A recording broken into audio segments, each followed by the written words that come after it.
So, అంటే followers, fans, హ్మ్. Subscribers హ్మ్. ఇవన్నీ గూడా మీరు హ్మ్. వాడుతున్నారు. యూట్యూబ్ గూడా. నార్మల్‌గా హ్మ్. మా ఇంట్లో ఉన్న వాళ్ళకి ఇవన్నీ అంత తెలీదు. అవును. బట్ ఇప్పుడు మీరు వాడే ఈ పదాలు కూడా ఇవన్నీ అంటే హ్మ్. మీరేం చదువుకున్నారు? అసలు మీ బ్యాక్‌గ్రౌండ్ ఏంటి? అంతా కూడా తెలుసుకోవాలని క్యూరియాసిటీతో ఉన్నా నేనైతే.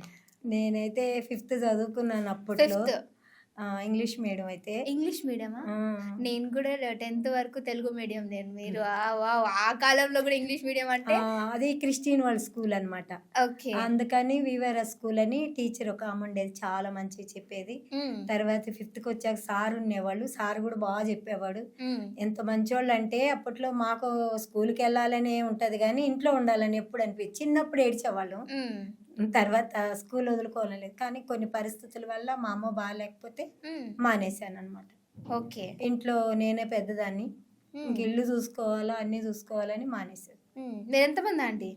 ముగ్గురు అక్క చెల్లెలు. అక్క చెల్లెలు. ఇప్పుడు అందరూ మీతో కలిసే ఉన్నారా? లేదు లేదు. వాళ్ళోళ్ళు దూరంగా ఉన్నారు. హ్మ్. నేను ఒక్కటే ఉన్నా ఇక్కడ. వాళ్ళ ఓకే. పెళ్ళిళ్ళయి వాళ్ళ దగ్గర వేరే గదా! హ్మ్. నేను వేరే. ఓకే.